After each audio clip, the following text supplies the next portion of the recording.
allons prendre une feuille de papier blanche de 90 grammes par mètre carré et qui mesure 21 cm par 29,7 cm. Ensuite, nous la mesurons car elle doit avoir une tolérance de 4,9 g à 5,1 g. Puis nous la mesurons sans tolérance car elle doit faire 21 cm par 29,7 cm. Si ce n'est pas OK, nous recommençons cette étape dans l'autre cas, nous passons à l'étape 2 du processus de fabrication. Pour l'étape 2, nous devons plier la feuille en deux dans le sens de la longueur bord contre bord.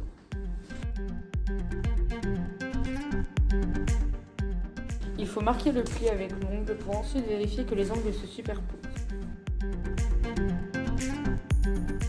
Si ce n'est pas le cas, nous devons recommencer à partir de l'étape 1 et si l'étape est OK, nous pouvons passer à l'étape 3. Pour commencer l'étape 3, nous allons remettre la feuille en position de départ. Puis nous plions les deux angles du haut sur la marque du pli. Suite à ça, nous vérifions que les coins soient parfaitement alignés et côte à côte.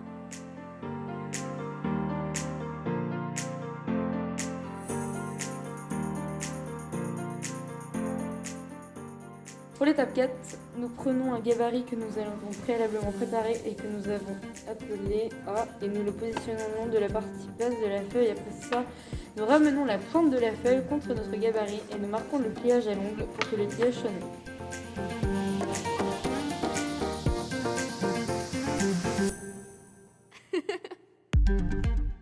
Pour l'étape 5, nous prenons un autre gabarit que nous allons appeler B et nous le mettons sur la pointe, puis nous plions les deux autres angles supérieurs contre celui-ci et nous marquons le pliage à l'ongle.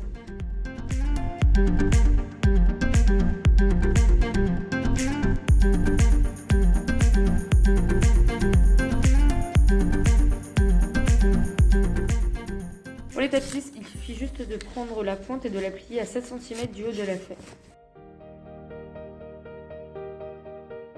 Étape 7. Nous plions la feuille vers l'autre côté du pliage de la pointe de l'étape numéro 6. Nous vérifions ensuite que les barres d'attaque de l'avion soient bien superposées comme le fuselage et les bords de fusil. Nous vérifions également que la symétrie axiale est bien respectée. Puis nous vérifions à l'aide du gabarit C si toutes nos vérifications sont justes. Étape 8. Pour cette étape, nous allons plier les ailes à l'aide du gabarit D en posant le haut de l'avion sur le gabarit.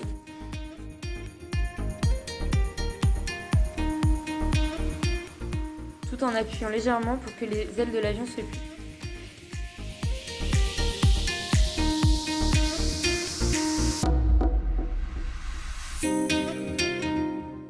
Puis en tenant le fuselage pincé, nous vérifions la rectitude des ailes grâce à une règle que nous posons sur les ailes de l'avion.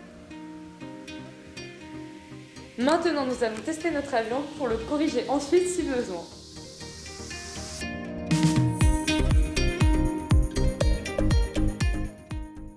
Si l'avion tourne à droite, nous plions l'aileron droit en bas et la gouverne gauche en haut.